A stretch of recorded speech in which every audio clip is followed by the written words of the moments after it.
really see that tendency in America, I think in particular, of people to jump from therapy, from this workshop to that workshop to that. It's like a promiscuity of seeking, but never finding, and even to the place where they may come and do a constellation and see a picture for themselves, and still they want to hop like a grasshopper to the next thing,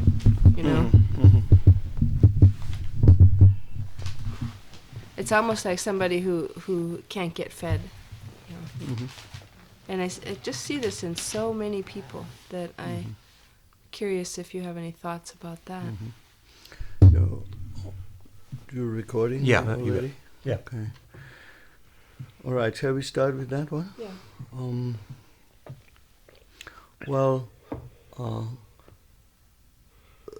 The quest, the seeking, is in regard of the systemic backgrounds, often a systemic seeking, of course. Somebody is missing or so, and these people are seeking a sibling, seeking a missing uncle, seeking somebody excluded.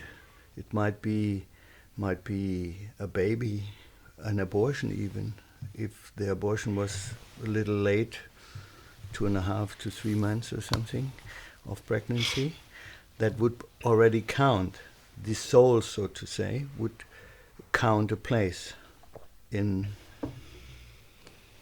the family, as in the line of the siblings, in the order of the siblings, and if they are excluded, somebody else must represent them, excludes themselves, but on the other hand is always on the road, so to say, and seeking subconsciously.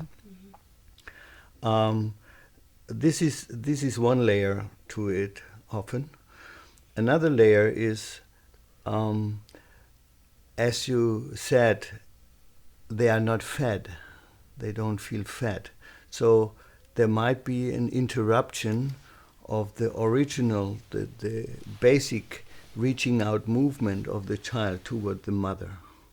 And that interruption can have reasons in the system, as I have explained it right now, with the exclusion. So when you, mom, don't take this child, the soul would speak. When you don't take the soul, you can't take me, or I want to take you. I want to be close to you. And I feel myself overlooked and so on, these things. And then you are starting to seek that. So it translates into a kind of hunger or and no, I'm not satisfied. I'm you see, there is a void. The non-meeting as a child to the mother, that can have a lot of reasons, even parenting the parents, that the children think they are the better mothers to the mother because the mother had an interruption, a break, a lack between her mother, for instance.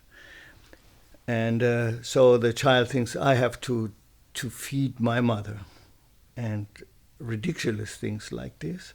That all can lead to interruptions between the basic